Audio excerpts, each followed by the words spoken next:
Hello friends, Spacey goes back from the void with Katawa Shoujo. Yeah, I didn't realize until, I started recording this and playing this again, damn, this guy's kind of an asshole. I mean, I don't blame him, but still, going around being it sucks being disabled. Yeah, it sucks, but calm down, dude, at least you're alive. So anyways, we met two of the chicks we can romance. We kind of met Hanako, but she's being a little scared little butterfly floating away, too scared to be near us and stuff. So now we're still getting the hang of this, and we're gonna see the nurse. From what I remember, the nurse is actually kind of cool. Looks kind of sketchy, but still kind of cool. I walk in, hoping that this really will be only a quick visit like the teacher said. On a white door, on the left is a green cross with the text Head Nurse and a nameplate. A voice from inside responds to my knock almost immediately, but I can't quite make it out. It sounded a bit like an invitation to open the door, so I invite myself further in. The room is not large, and it smells strange. A friendly-looking man turns around on his office chair to face me as I enter. His desk is neat and tidy, but the bin under the table is overflowing with used medical utensils, and there is at least a dozen coffee cup rings lingering on the desk. Sup, guy? Hello there, what can I do for you today? He is young-looking and sort of rugged, but the dimples on his cheeks wash that impression away when he smiles. Are you the nurse? He smiles like a person who has heard this very same question hundreds of times. You know, if I were to cast, these characters and stuff, he would so be, I think Johnny Young Bosch is his name, the guy who plays Adachi, and, the protagonist for Persona 4. Well, yes, I am. It says so on the door, no? You can call me by name, or just the nurse like everyone else. Of course, I shake off my confusion, realizing I probably should grab his extended hand. His handshake is rather firm and friendly. Alright, I'm a new student, and my homeroom teacher told me to come and meet you. My name's Hiseo Nakai. His eyes light up with revelation, and he snaps his fingers. Oh, you're that Nakai! I was just reading your file this morning. Some kind of chronic arrhythmia and a related congenital heart muscle deficiency, right? Yeah, it's too bad we didn't have to deal with that shit when we were younger. He gestures me to sit down in a vacant armchair in front of his desk. Yes? Good, well, you probably have been briefed about the high school enough. I'll just go over this quickly. We have all kinds of facilities available, mostly physical therapy and such. There's always someone from my staff around even at night, so I never hesitate to call us if there's a problem. The famous 24-hour nursing staff. Yes, I've heard of this. Wow, this is like a hospital. No shit, Hiseo. Well, not exactly. For instance, we don't do brain surgery here. This joke feels so out of place, and I'm left thinking why I even said that. Yeah, it's just that it's really weird to have so many medical people at school. You'll get used to it.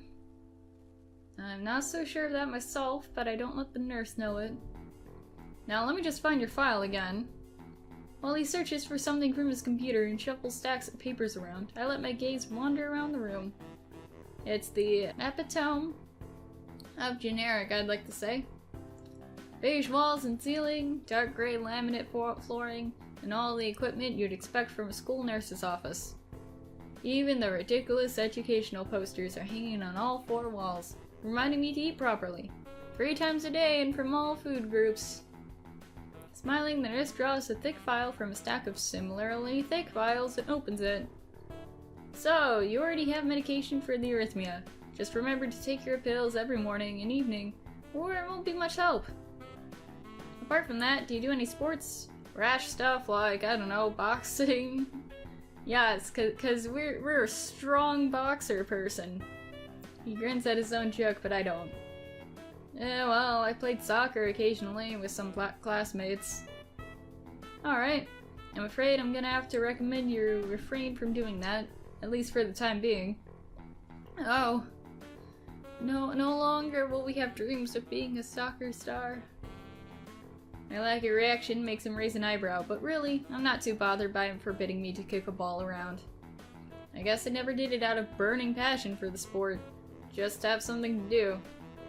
Any kind of concussion might be very dangerous to your heart, and risking another attack is not a good idea. Was the previous one caused by a sudden concussion to the chest area? There was no mention of the cause in your papers. A broken heart. Literally. He started the game with a broken heart from a chick and a broken heart because biology. Oh my god, it took me that long to figure that out. Jeez. That is really cliche.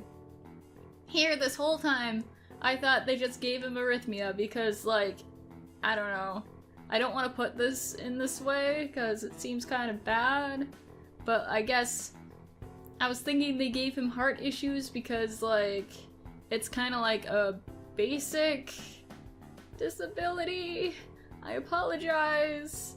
But no, they gave him arrhythmia because of puns. Oh my god, I love this game even more. Not exactly.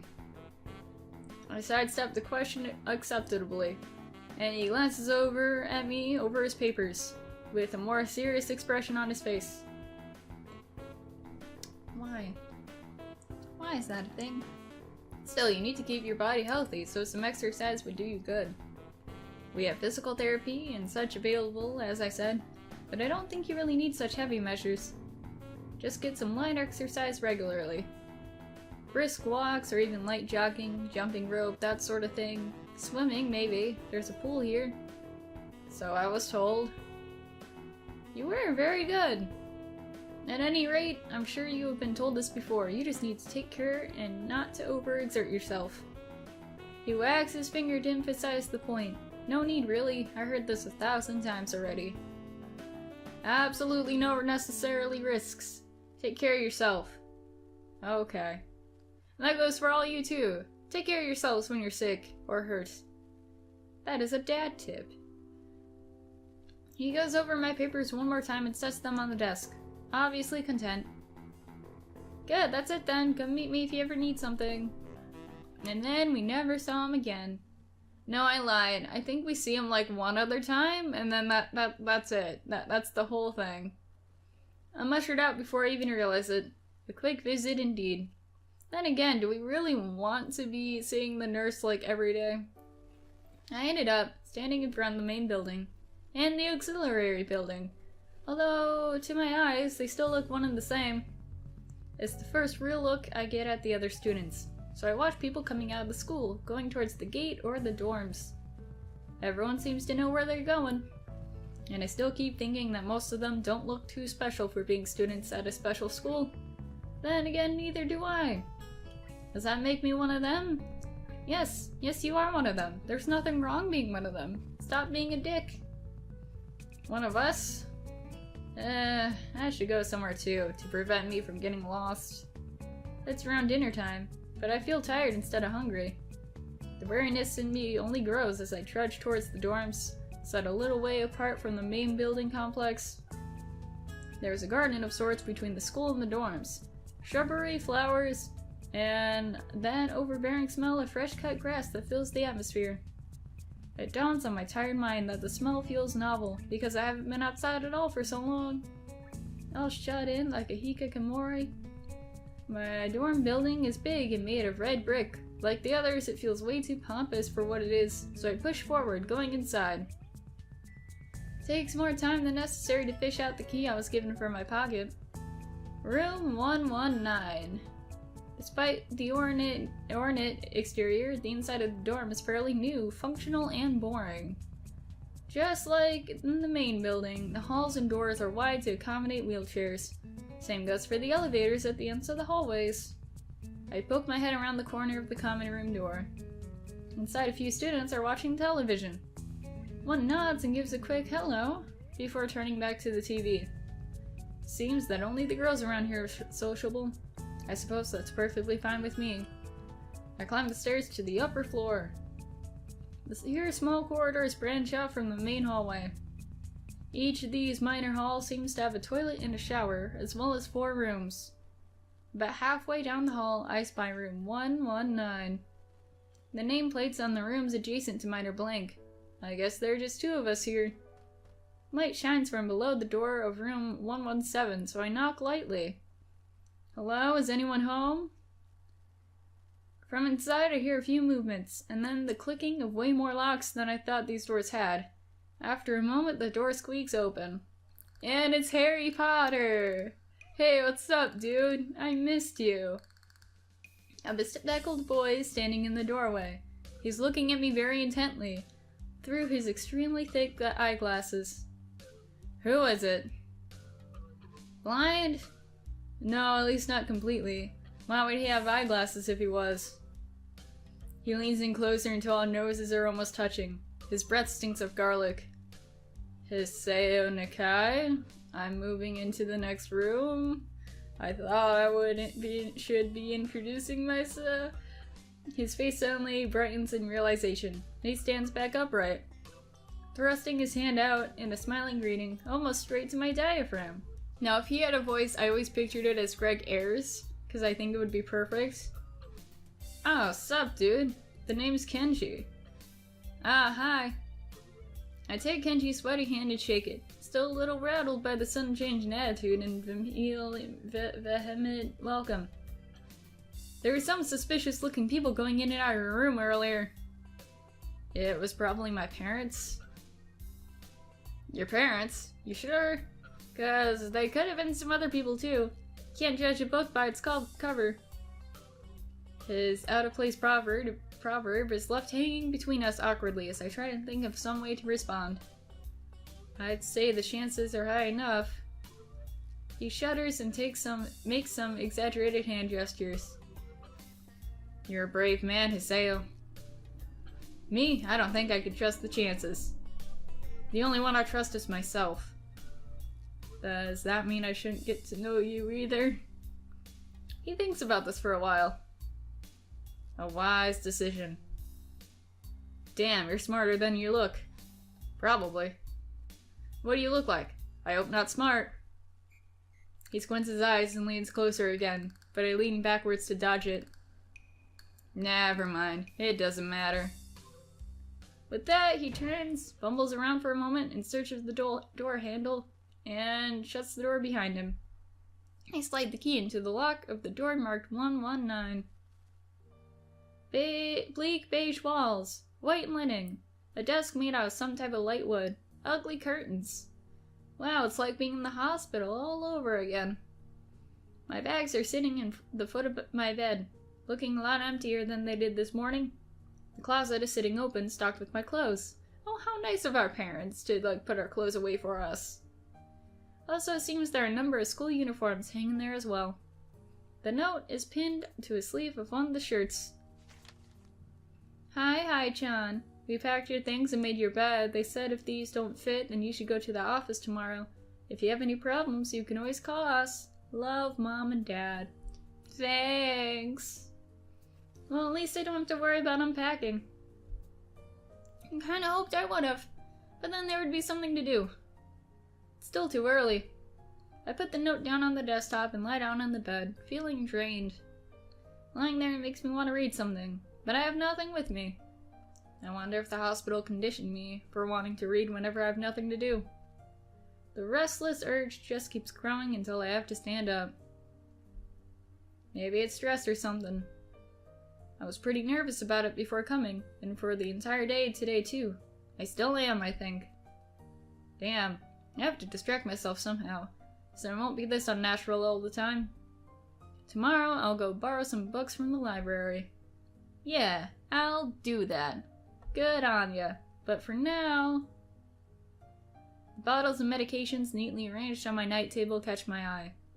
Oh yeah, medication's a thing. I pick up one and shake it just to hear the contents rattle inside, and then I read the glued-on pharmacy label. Hiseo Nakai, 2 tablets daily to stay alive. That's...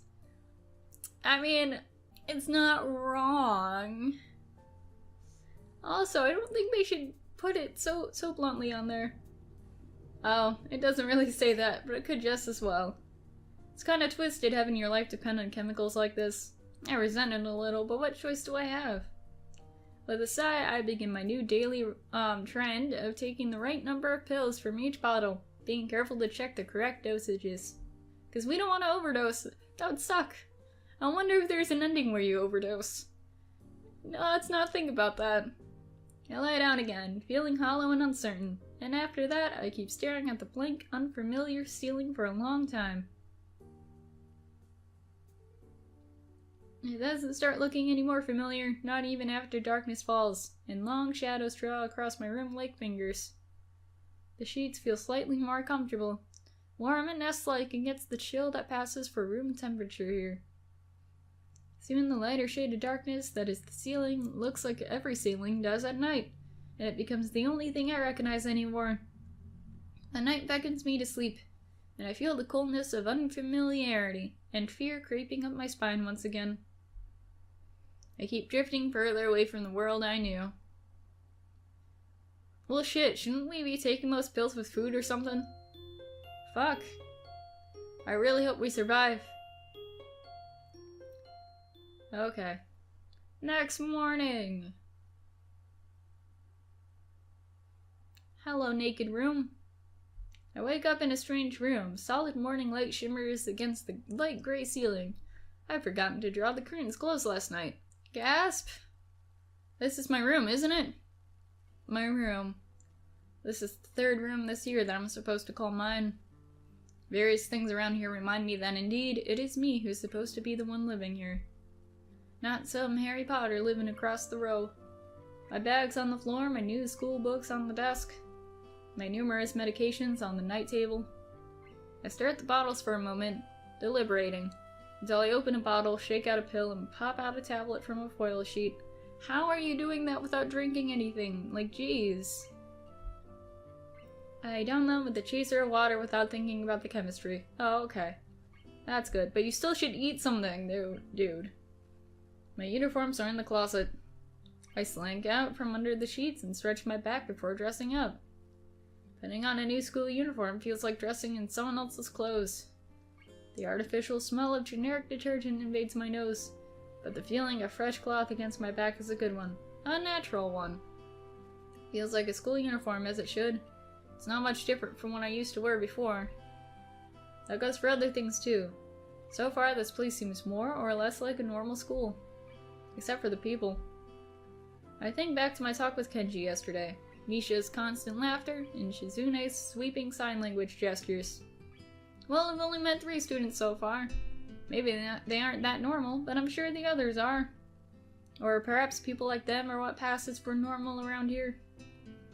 Yeah, what does pass for normal around here? What do people do? I didn't see a lot of kids hanging around after classes yesterday, so maybe they're all clubs. If so, I wonder if I should join one. Okay. All through class, the question remains on my mind, so I decide to ask Shizune about when we split into groups. After all, she did say if I had anything I want to know, I should ask her. That's...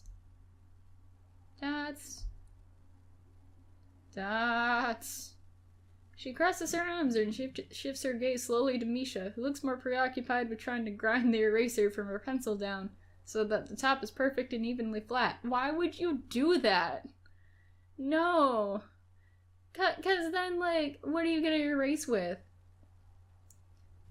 Jeez. Dots. Misha!